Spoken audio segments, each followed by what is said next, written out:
A CIA encenou a abdução sexual de Antônio Vilas-Boas.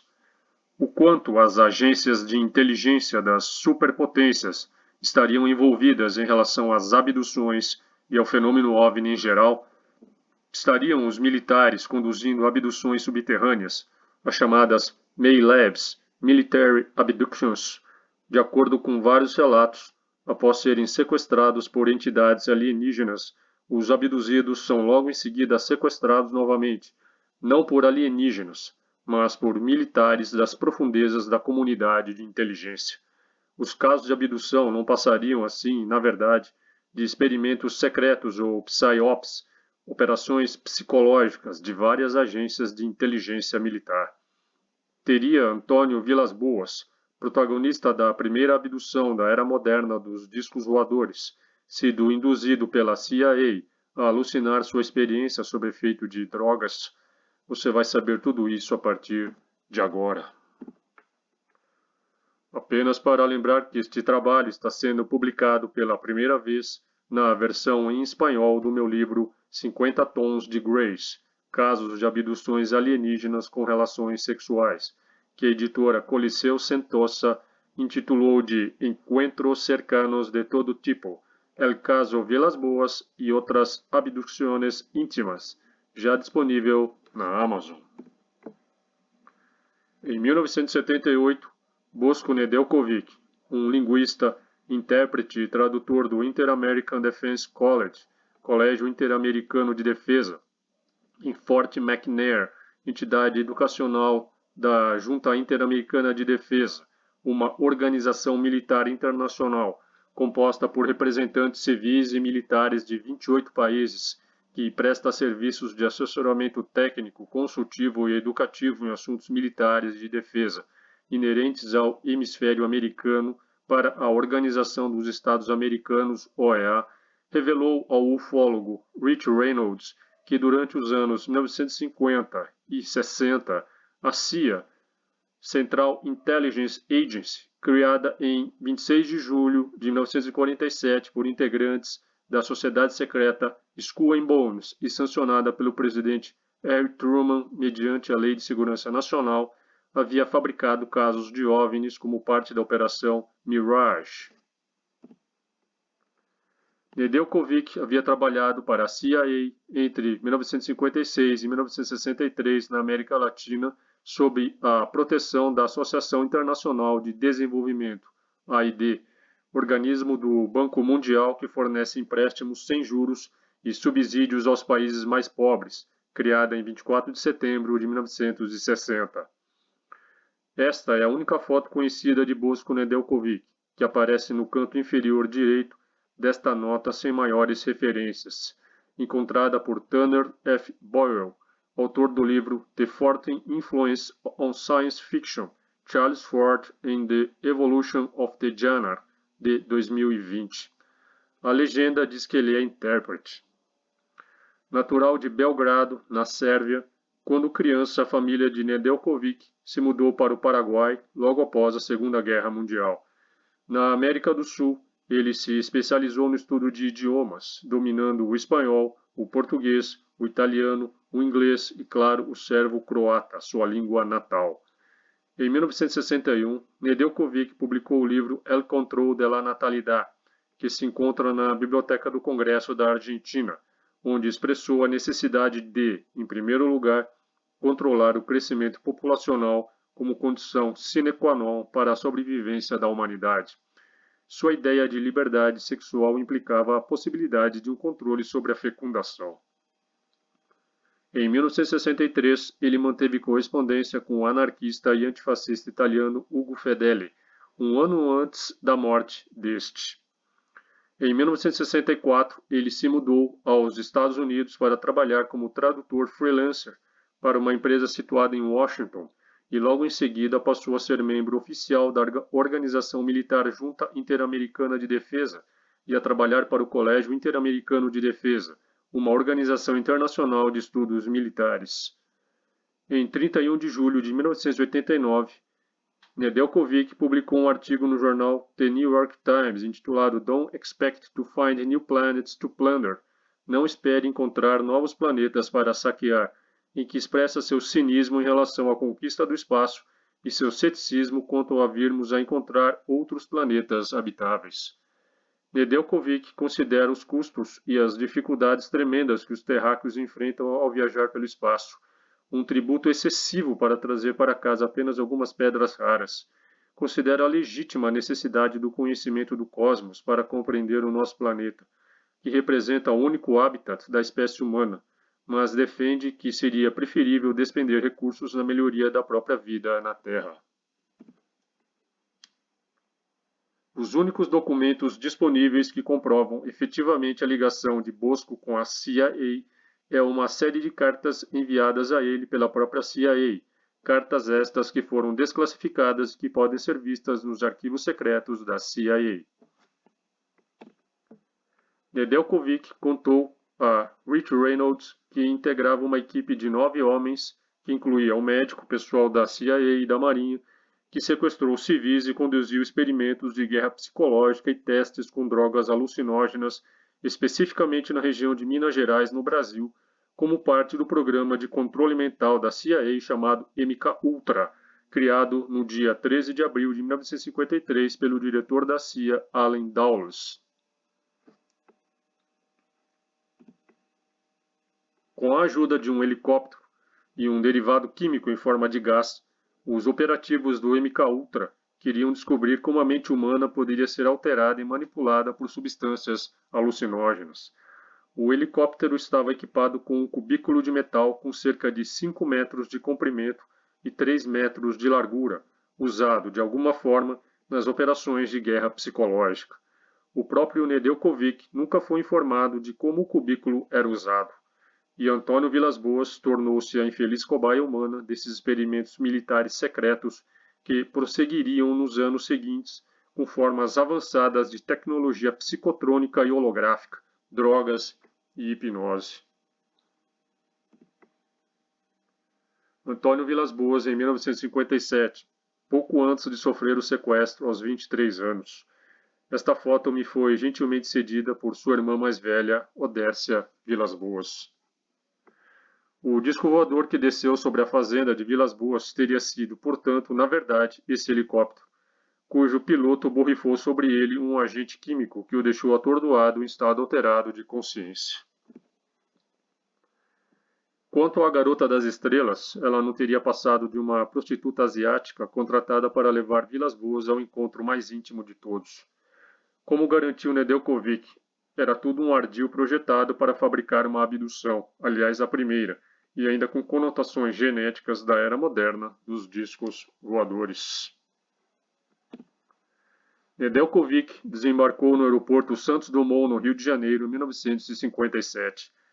Imediatamente, um superior ordenou que se juntasse à tripulação de um helicóptero.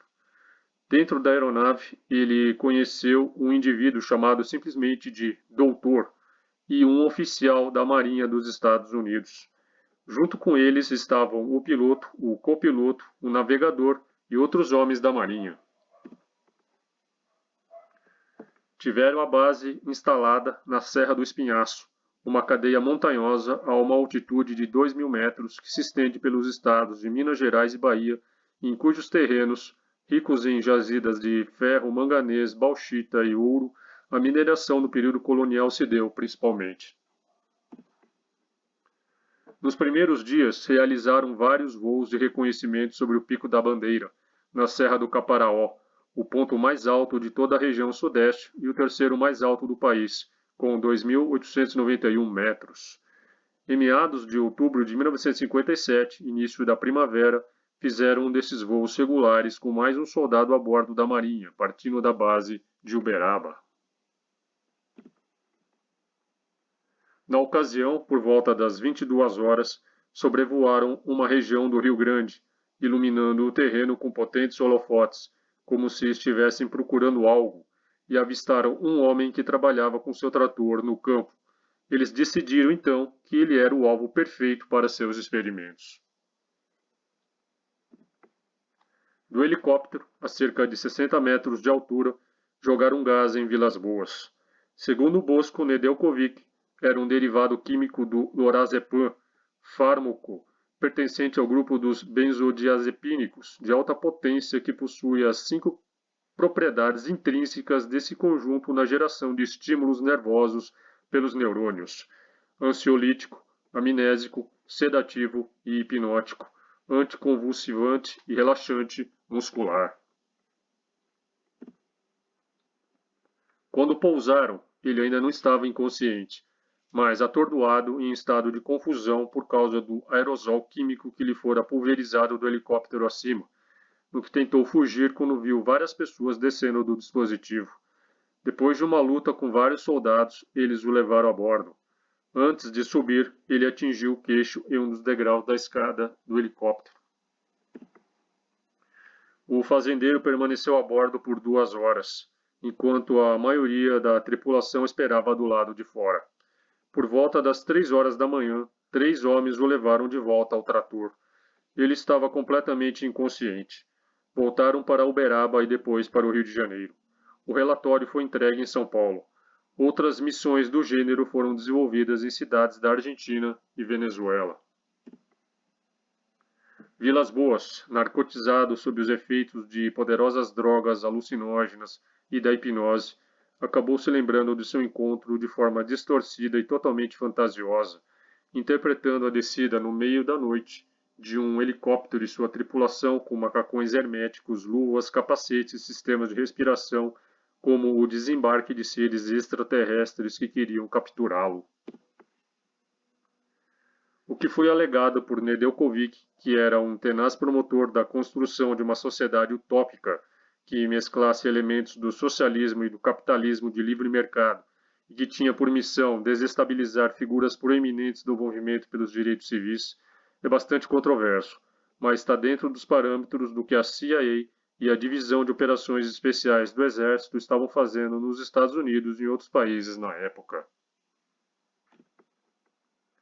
Os experimentos Tuskegee, por exemplo, apenas reiteram este ponto.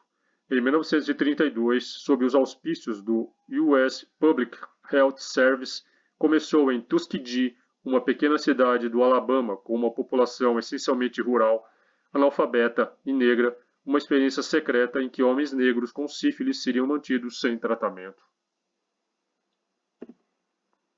Dos 400 homens feitos de cobaias, pelo menos 100 morreram, comprovadamente por complicações da doença. Em julho de 1972, a história de Tuskegee apareceu no jornal The New York Times. O secretário da Saúde da administração Nixon e um senador democrata da Comissão de Saúde confessaram-se chocados. Em novembro, o projeto foi declarado não ético e encerrado. O chefe do projeto MK-Ultra e diretor de serviços técnicos da CIA, o psiquiatra militar e químico Sidney Gottlieb, ficou conhecido por autorizar e desenvolver o financiamento de pesquisas psiquiátricas com o objetivo de, segundo suas palavras, criar técnicas que rompem a psique humana a ponto de fazer com que o indivíduo admita que fez qualquer coisa, seja o que for. Após sua passagem pelo Brasil, de volta aos Estados Unidos em 1963, Nedeljkovic foi designado para o Departamento de Defesa como tradutor, embora regularmente, conforme relatado a Reynolds, ele participasse de briefings de OVNIs com o pessoal da OTAN, Organização do Tratado do Atlântico Norte. Essas reuniões duraram até 1972. Entre 1964 e 65, ele participou de várias reuniões com militares da RAF, Royal Air Force, oficiais britânicos, militares dos Estados Unidos e agentes da CIA. Em uma das comissões com funcionários britânicos, eles comentaram que, em um dos julgamentos clandestinos realizados na Grã-Bretanha, um dos participantes havia morrido devido à experimentação excessiva.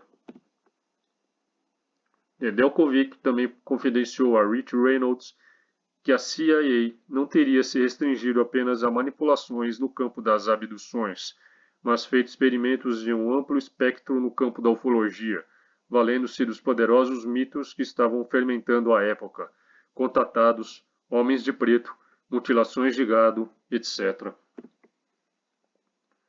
Outros casos famosos, como o do casal Betty Barney Hill, 1961, e o incidente de Pascagoula, em 1973, embora os detalhes sejam desconhecidos porque ele não participou diretamente das reuniões que trataram desses eventos, também teriam sido criados pela CIA, que desenvolveu algumas técnicas incríveis para criar hologramas e simular pousos de discos voadores. Nedeljkovic tinha alguns slides dessas projeções exibidas nas reuniões. Essas operações foram desenvolvidas a partir da base de Holloman, em Novo México, e Fort Moment, em Nova Jersey. Embora Nedeljkovic não tivesse visto evidências da realidade do fenômeno OVNI, as autoridades acreditavam que era real. Infelizmente, Reynolds não conseguiu mais entrar em contato com Nedeljkovic, já que aparentemente ele tinha um sério problema judicial. Conforme confirmado por Reynolds em conversas telefônicas com ele, Nedeljkovic nunca lhe disse que pertencia à CIA, apenas à Agência de Assistência AID. Só mais tarde, em 2005 ou 2006, se soube que ele havia trabalhado para a CIA. A essa altura, Nedeljkovic já havia falecido, em 25 de dezembro de 1999. Instado a mostrar documentos que comprovassem suas afirmações, Nedeljkovic disse a Reynolds que os havia enviado ao astrofísico e ufólogo francês Jacques Vallée, que com base neles, certamente, em sua obra Messengers of Deception, de 1992, adjudicou que não é o fenômeno em si, mas as crenças que ele gerou, que estão sendo manipuladas por grupos humanos com seus próprios objetivos. Em outras palavras, o fenômeno OVNI é real e inexplicável, embora tenha sido explorado e usado pelos serviços de inteligência para a consecução de seus intentos. Vallée sugeriu que os casos Travis Walton, Estados Unidos, 1975, Frank Fontaine, França, 1979, e Rendlesham Forest, Inglaterra, 1980, seriam resultantes de operações de controle da mente.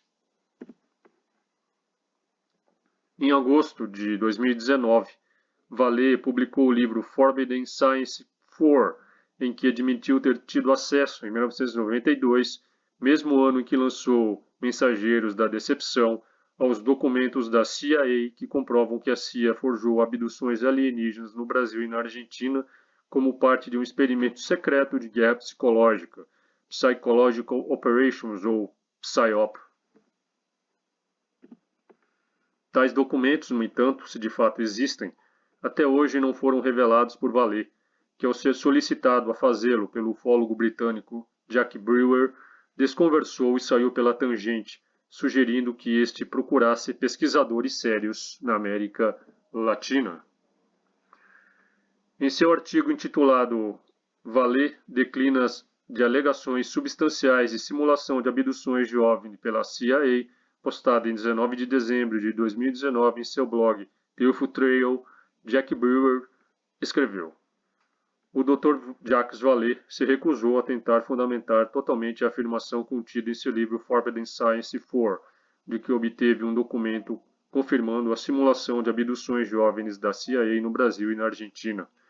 Sentiu o dever de chamar a atenção para o problema, explicou Vallée em um e-mail de 17 de dezembro, optando por não compartilhar o documento ou responder a questões pertinentes em torno de suas circunstâncias. Brewer é autor de The Greys Have Been Framed, Exploitation in the UFO Community.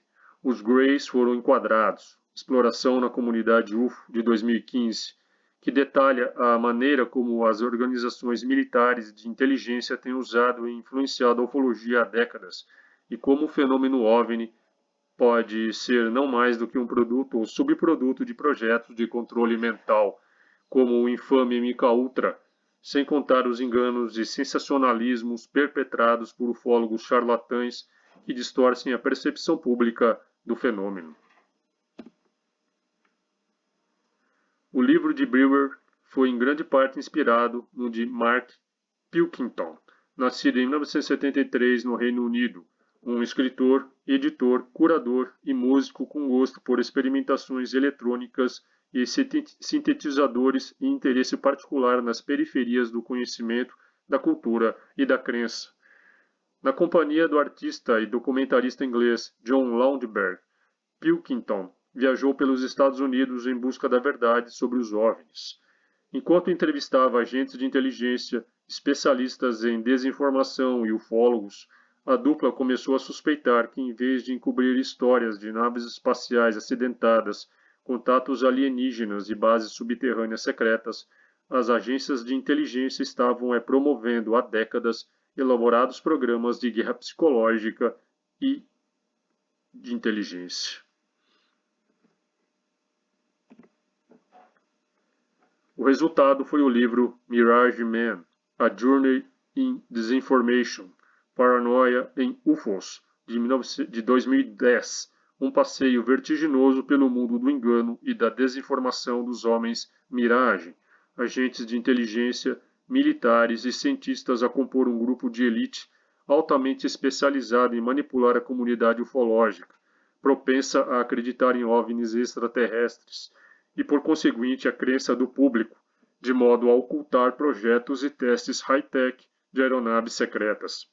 Ao fornecer evidências falsas de extraterrestres a ufólogos crédulos, ou seja, em vez de encobrir a existência deles, os homens Mirage estariam alimentando a conspiração para persuadir o público a acreditar neles. Muito dessa atividade clandestina teria sido motivada por razões geopolíticas e pelo medo do avanço do movimento comunista na América Latina durante a Guerra Fria.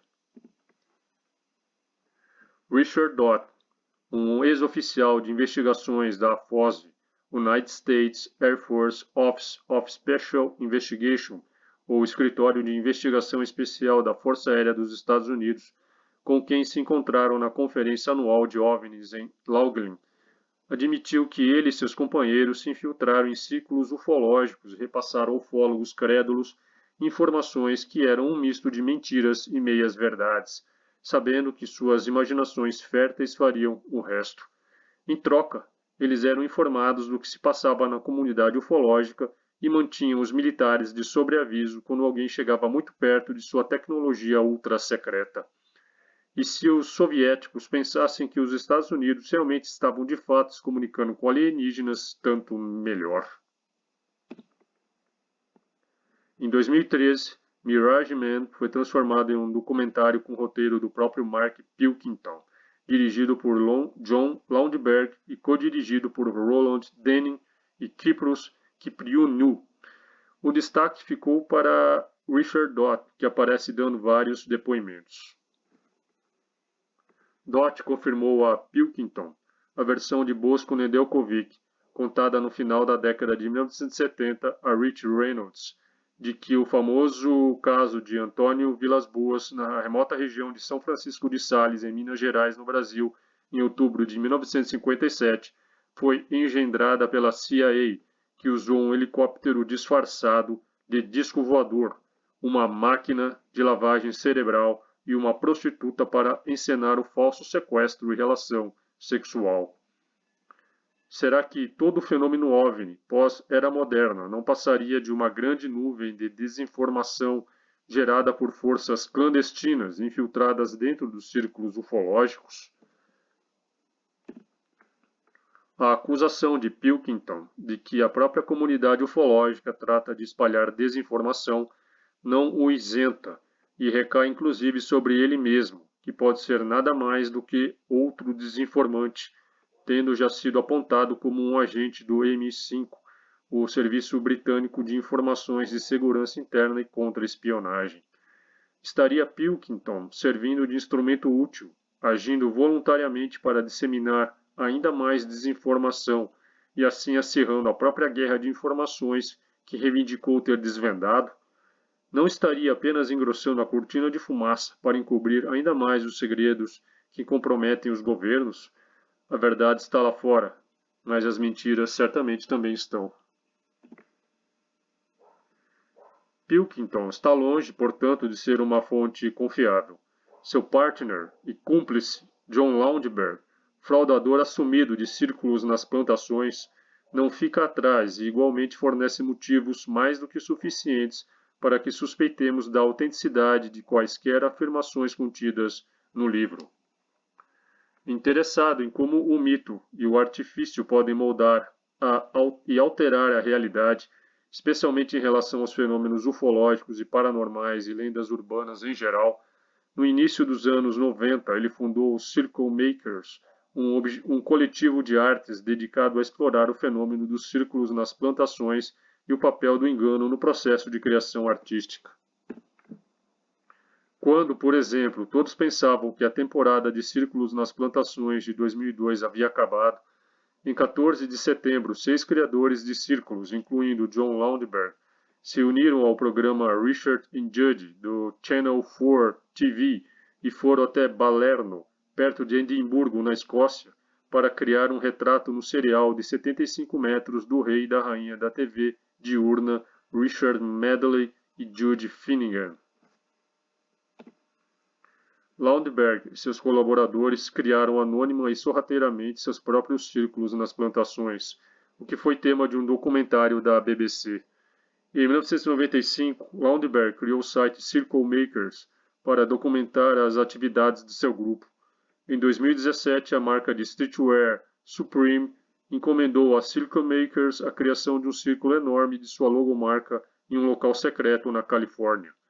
O círculo na colheita pode ser visto no curta-metragem produzido pela Supreme chamado Crop Fields. Loudberg também foi coautor com Robbie Irving do livro The Field Guide: The Art, History and Philosophy of Crop Circle Making, publicado em 2006. As atividades dos criadores de círculo também levaram Loudberg e seus colaboradores a serem acusados de serem agentes do MI5. O próprio agente Richard Dott aparece como um personagem escorregadio, para dizer o mínimo. Ele continua sendo um enigma absoluto, admitiu Pilkington, que encontrou o aposentado Dott trabalhando como guarda de trânsito em uma pequena cidade do Novo México. Pilkington disse: parte do que ele disse era verdade e tenho certeza que muito não era, ou era uma versão da verdade. Não tenho dúvidas de que Rick estava na base de uma hierarquia que se estende até Washington. Não está claro até que ponto ele estava cumprindo ordens e até que ponto resolvia o problema com as próprias mãos. O que é mais provável? Que Vilas Boas tenha sido usado como um garanhão para fecundar uma alienígena vindo de algures, ou para algum estranho experimento militar psicodélico no auge da pesquisa de controle da mente? Em meu artigo publicado na revista UFO por ocasião dos 50 anos do caso Vilas Boas, bem como no meu livro 50 Tons de Greys, casos de abduções com relações sexuais, que já havia levantado a questão de Antônio Vilas Boas ter sido de fato usado para fins de procriação ou para um obscuro e macabro ritual de fertilidade pagão, um culto satânico ou ainda algum tipo de experiência secreta psicológica ou científico-militar. Lamentei que a versão de João Martins, Olavo Fontes e Walter Carl Buehler, os pesquisadores iniciais do caso Vilas Boas, tivesse se consagrado em termos absolutos e penetrado fundo no imaginário coletivo, quando estava eivado de tantos enganos e falsidades, erros e omissões.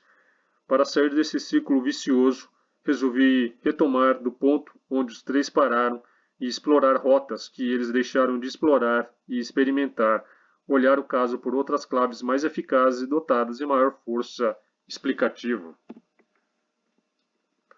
Em 2002, resolvi voltar a percorrer os velhos caminhos e, no início daquele ano, consegui localizar o paradeiro da irmã de Antônio, Odércia Vilas Boas, com quem conversei primeiro por telefone.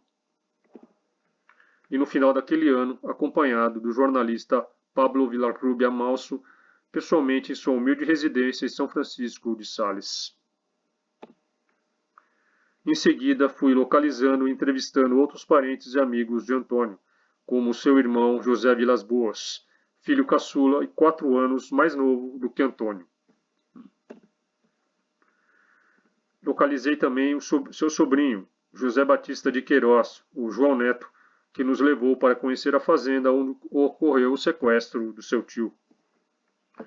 Todos eles nos confirmaram ter visto as marcas de pouso deixadas pela nave no solo da fazenda e o fato de Antônio ter sido levado pela NASA ou alguma agência de espionagem a uma base secreta nos Estados Unidos, repleta de OVNIs acidentados ou construídos pelos cientistas terrenos, aproveitando a tecnologia destes.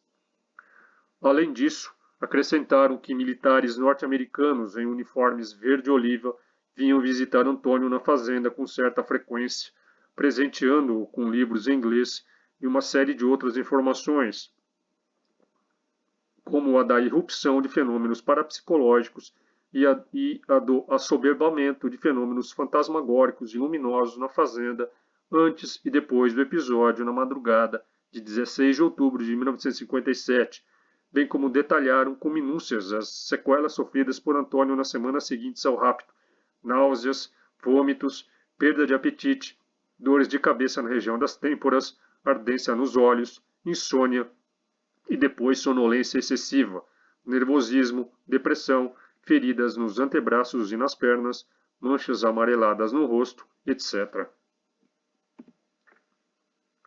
Nenhum deles, cabe frisar, reportou ter visto helicópteros sobrevoando a fazenda e em nenhum momento cogitaram da possibilidade de que o OVNI que sequestrou Antônio ter sido um. Mas a descrição da nave feita por Antônio, porém, cabe reconhecer, bate quase que exatamente com o de um helicóptero, forma oval, alongada, com pequenas luzes vermelhas dispostas em toda a circunferência, um enorme farol vermelho à frente, que lhe ofuscou a vista, e 3 hastes metálicas, um no meio e um de cada lado. Em cima, descreveu ele literalmente, havia algo rotacionando em alta velocidade, que, por sua vez, emitia a luz vermelha fluorescente. E no instante em que a máquina desacelerou para pousar, as rotações da peça giratória diminuíram, algo totalmente condizente com as pás de um helicóptero. Aliás, como fez questão de sublinhar Antônio, aquela peça giratória jamais parou por um segundo sequer, mantendo-se em rotação permanente, mesmo quando o objeto voador já se encontrava no solo. Esta foto mostra uma escultura que Antônio Vilas-Boas fez usando papel aluminizado retirado de maços de cigarros. A foto foi publicada na revista O Cruzeiro Internacional, de 16 de janeiro de 1965. Estes são os croquis originais de Antônio Vilas-Boas do disco voador, publicados no boletim da SBDV, Sociedade Brasileira de Estudos de Discos Voadores, de Walter Kalbiller, na edição de janeiro a agosto de 1973. O arquivista, pesquisador e ufólogo Rodrigo Moura Visoni apurou que o único helicóptero da década de 50 minimamente condizente com a descrição de Vilas-Boas é o Sikorsky CH-37 Mojave, um transporte de assalto para o Corpo de Fuzileiros Navais dos Estados Unidos, que possuía 19,58 metros de comprimento e trem de pouso retrátil, com capacidade para 26 fuzileiros totalmente equipados. O Sikorsky CH-37 começou a ser usado em julho de 1956 e era então o maior helicóptero do mundo. Teria esse helicóptero sido tomado por um alucinado Vilas-Boas como uma nave de outro planeta? O tamanho da nave seria, portanto, compatível com esse helicóptero. Antônio descreve ter estado em vários recintos, alguns bem espaçosos, e até ter sido levado por um dos captores a um tour pela rampa estreita que a circundava antes de ser devolvido ao solo. Dali, Antônio pôde discernir melhor as 3 hastes de metal, ou melhor, esporas metálicas, já mencionadas, na parte frontal, que tinham a mesma forma, uma base larga que diminuía para uma ponta fina e sobressaía horizontalmente, e que brilhavam como um metal incandescente, mas não irradiavam calor. Da parte de trás, que apresentava a curvatura bem mais pronunciada do que a da frente, o que conferia ao objeto o formato mesmo de um helicóptero, Antônio viu rotacionando a imensa cúpula em forma de prato e que emitia um certo som de assobio, lembrando o ruído de um aspirador ligado ou de ar que entrasse por numerosos pequenos orifícios, condizente mais uma vez, portanto, com as pás de um helicóptero. Antônio conta que, quando a máquina decolou, as rotações da cúpula aceleraram progressivamente até desaparecer por completo, ao mesmo tempo em que o ruído cresceu para um estrondoso uivar. Incompatível com uma nave espacial que presumivelmente deveria dispor de um sistema de absorção bem mais sofisticado, é a escada metálica primitiva e rudimentar por onde Antônio foi içado e empurrado a contragosto para cima, conforme ele mesmo contou. Abre aspas. Os meus sequestradores alienígenas tiveram dificuldades em me fazer subir aquela escada, que só dava para 2 pessoas, uma ao lado da outra, e, além do mais, não era estável, mas sim móvel, balançando fortemente com cada uma das minhas tentativas de livrar-me dos meus captores. De cada lado havia um corrimão da espessura de um cabo de vassoura, no qual me agarrei, para não ser levado para cima, o que fez com que eles tivessem de parar, a fim de tirar as minhas mãos daquela peça.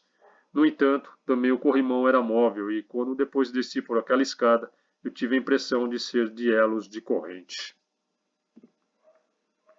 Já em terra, quando foi devolvido, Antônio viu a escada de metal encolher e os degraus se arrumarem uns por cima dos outros, como uma pilha de tábuas. Convenhamos, um tanto precário para uma nave espacial capaz de cruzar a galáxia, mas congruente para um helicóptero.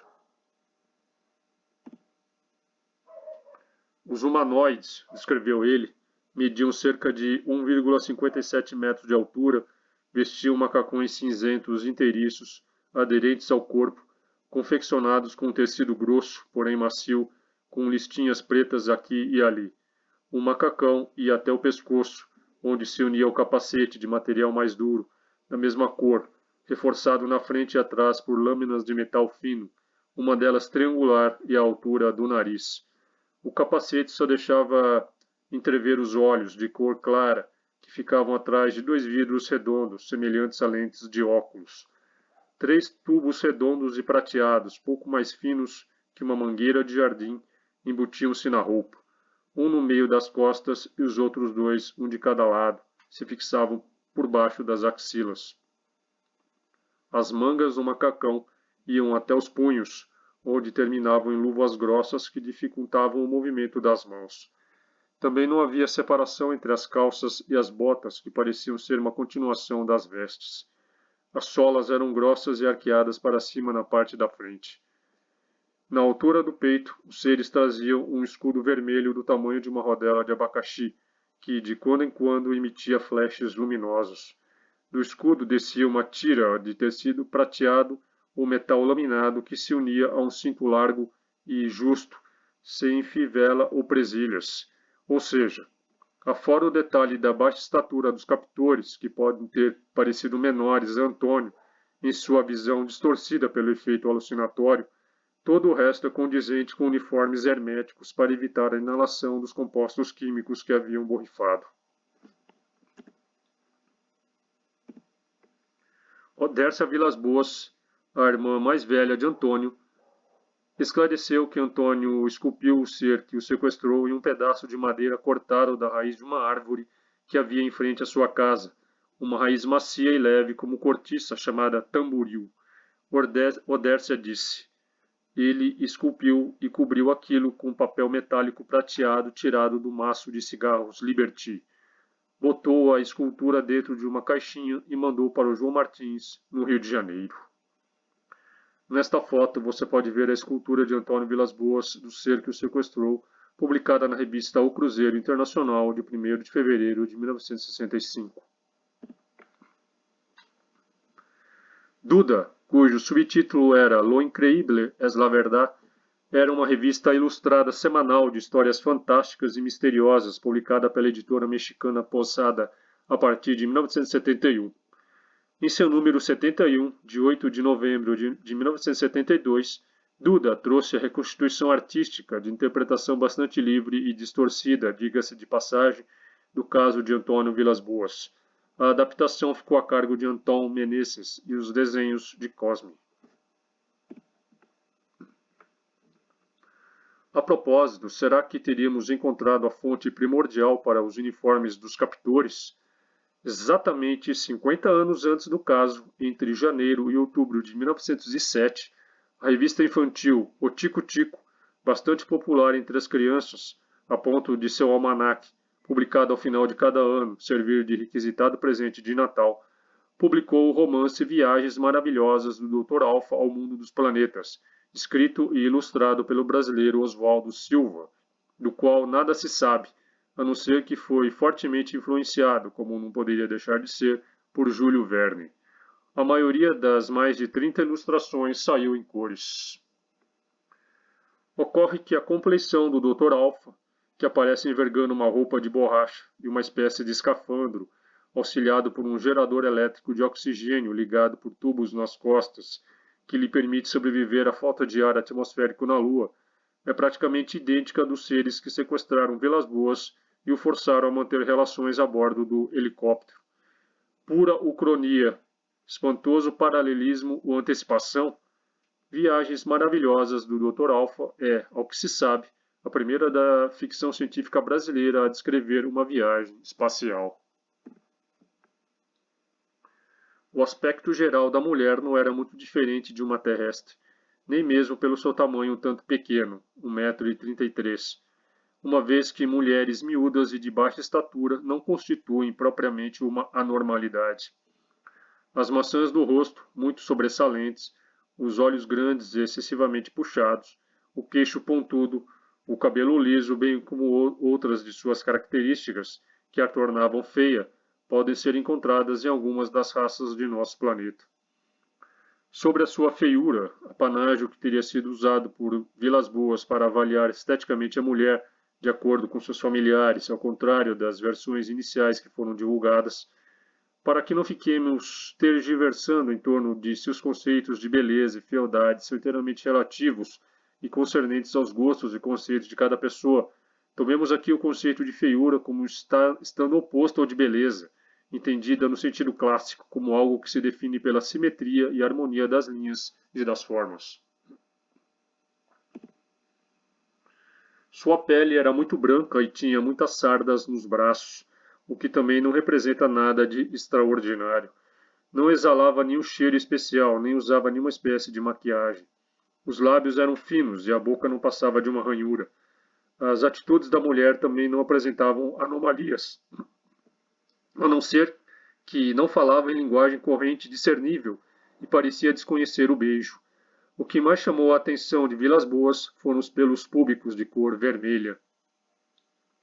A mulher extraterrestre foi equivocadamente retratada como uma beldade pelos ilustradores franceses Jacques Loeb e Robert Didi. Cosme, o desenhista de Duda, assim como Loeb e Didi, também retratou a mulher alienígena como uma beldade fogosa. Tão toscos quanto a escadinha metálica e a hélice giratória da nave foram os métodos e os instrumentos usados pelos captores para extrair o sangue de Vilas Boas. Conforme ele contou, isso foi feito por dois seres que traziam nas mãos 2 tubos de borracha de cor vermelha bastante grossos, cada um medindo mais de 1 metro, sendo que um dos tubos estava ligado por uma de suas pontas a um recipiente de vidro em forma de taça. Na outra ponta havia uma ventosa que colocaram sobre a sua pele, debaixo do queixo, onde mais tarde ficaria uma mancha escura. Antes do ufonauta iniciar a operação propriamente dita, Vilas Boas observou que ele comprimiu o tubo de borracha fortemente com a mão, como se dele quisesse expelir todo o ar. Convenhamos, o quanto tudo isso contrasta com uma supertecnologia capaz de cruzar a galáxia, equivalente ao emprego de suturas numa era de raios laser. O laudo do médico Olavo Fontes, assinado em 22 de fevereiro de 1958, registra que foram constatadas alterações patológicas, como 2 pequenas manchas, uma de cada lado do queixo, cicatrizes de alguma lesão superficial com hemorragia subcutânea e diversas cicatrizes de lesões cutâneas recentes nas mãos, nos antebraços e nas pernas, parecidas com furúnculos ou feridas cicatrizadas. Vilas Boas apresentou ainda dificuldades de concentração e de conciliar o sono, seguidos de cansaço e sono excessivos, náuseas e ânsias de vômitos, perda de apetite, fortes dores de cabeça e por todo o corpo, ardência nos olhos, lesões dermatológicas nos antebraços e nas pernas, eczemas ou irritações cutâneas, manchas amareladas, mais ou menos simetricamente dispostas à direita e à esquerda do nariz, etc. Fontes concluiu que o conjunto das sequelas e demais perturbações sofridas por Vilas Boas depois do incidente, bem como a natureza e as peculiaridades das feridas que nele surgiram, indicam com bastante precisão que esteve exposto por certo tempo a uma radiação moderada, não mortal, mas o suficiente para produzirem esses sintomas. Teria Fontes se equivocado no diagnóstico, já que os sintomas seriam mais condizentes com a intoxicação por substâncias alucinógenas? É mais do que sabido que a comunidade de inteligência fez experiências com substâncias como o LSD, sintetizado pela primeira vez em 1938 pelo laboratório Sandoz Pharmaceutical, e cujos efeitos foram descobertos acidentalmente em 1943 pelo químico suíço Albert Hofmann, enquanto trabalhava na Sandoz, e outros alucinógenos por um tempo, mas achou os resultados altamente insatisfatórios.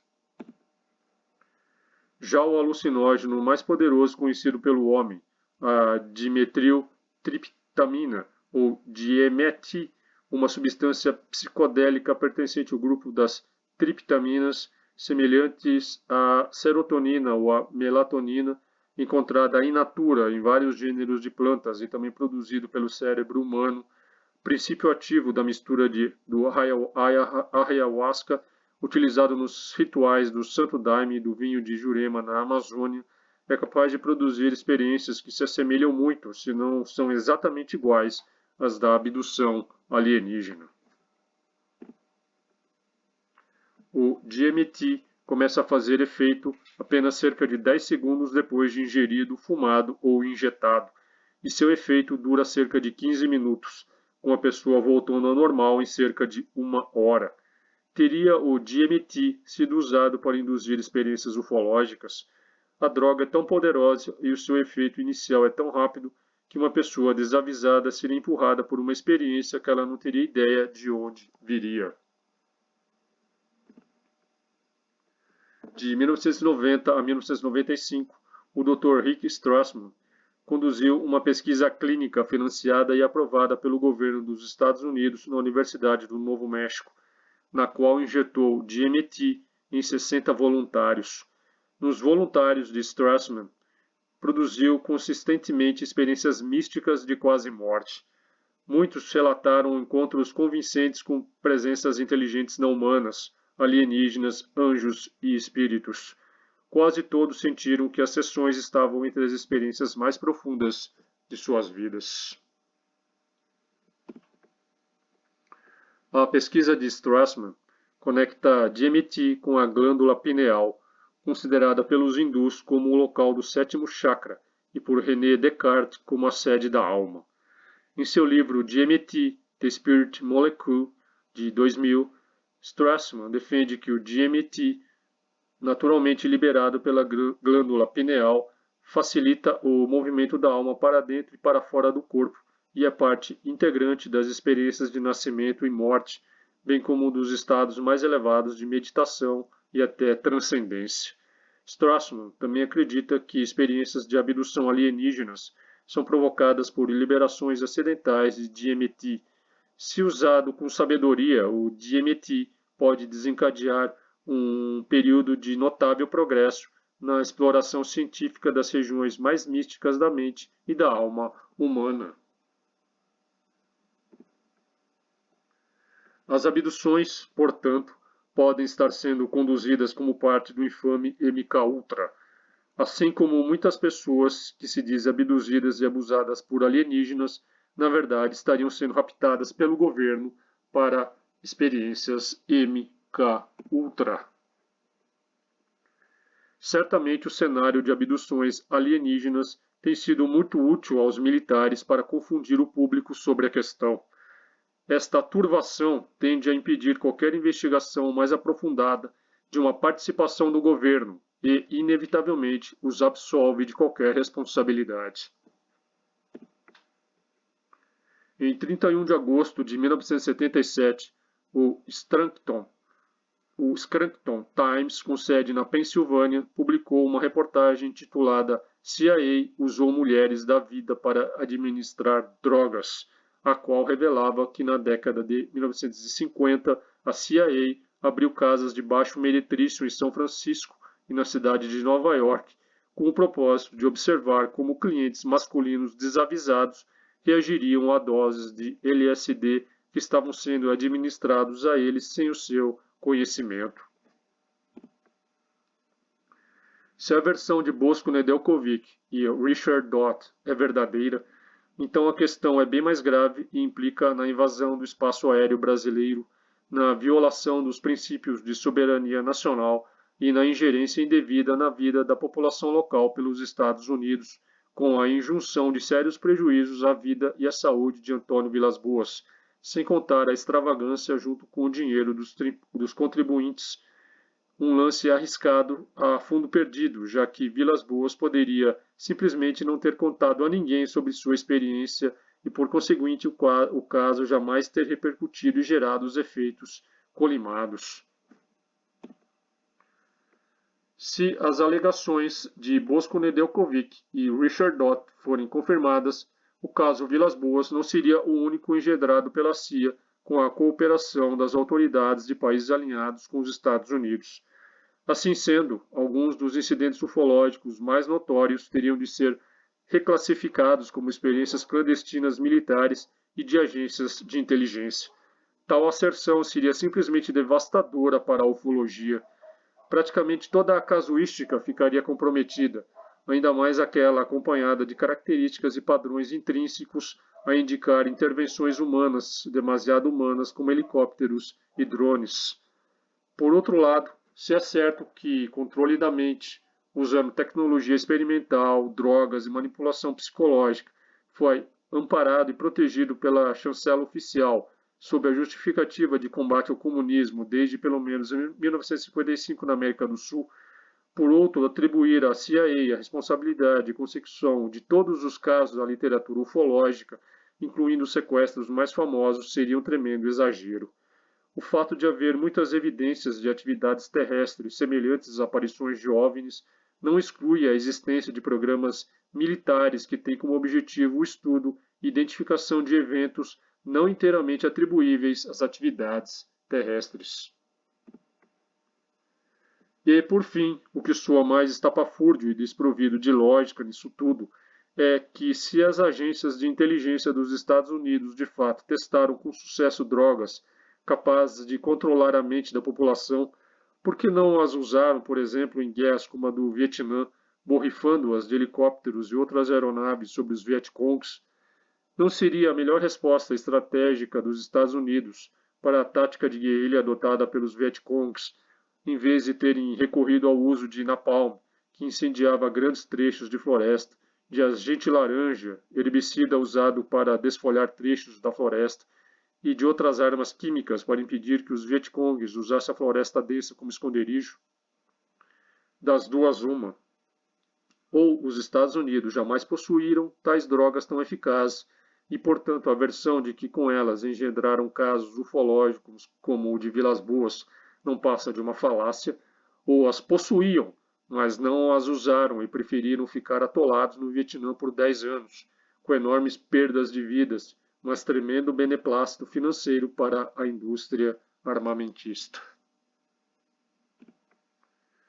A casuística está repleta de casos de hostilidade e violência por parte de OVNIs e seus ocupantes, que, se forem identificados como agentes do governo, poderiam ser responsabilizados, processados e punidos. Não estariam agindo como autênticos psicopatas e assassinos ao fazerem uso não só de drogas e substâncias químicas, mas também, o que é bem mais grave, de luzes ou raios capazes de ferir e matar? Tendo em vista que os efeitos dos raios que afetaram muitas vítimas de contatos imediatos nada tinham a ver com os raios naturais conhecidos ou com os aparelhos mais avançados que nossa ciência pudesse fabricar nas épocas em que aconteceram, ou mesmo muitas décadas depois, só restava aos ufólogos especular que deviam ter sido emanados de uma fonte aparentemente estranha às que podem ser encontradas em nosso mundo, constituindo, portanto, em produtos de uma ciência que, quiçá, fosse extraterrestre. No entanto, como vimos, cientistas e militares terrenos já vinham trabalhando secretamente em armas com tais poderios e certamente testando ocultamente os seus efeitos e capacidades destrutivas na população. Teria o fenômeno OVNI consistido na fachada perfeita para encobrir suas operações? Os próprios agentes que participaram delas já admitiram. Esta matéria é um dos capítulos de Encontros Cercanos de todo tipo, em El Caso Vilas Boas e Outras Abduções Íntimas, o meu primeiro livro em espanhol, que acabou de ser publicado pela editora Coliseu Sentosa. Você pode adquiri-lo agora mesmo pela Amazon. Você também pode ler esta matéria completa, que aqui só foi apresentada em parte, no meu Patreon. Torne-se meu patrono e tenha acesso não só a esta, como a dezenas de matérias exclusivas e inéditas, matérias que você não vai encontrar em nenhum outro lugar. Não deixe de curtir este vídeo, inscreva-se no canal e torne-se membro. Você não só estará nos dando uma força e ajudando outros a conhecerem o nosso trabalho, como também irá usufruir de uma série de benefícios como vídeos exclusivos. Valeu e até mais.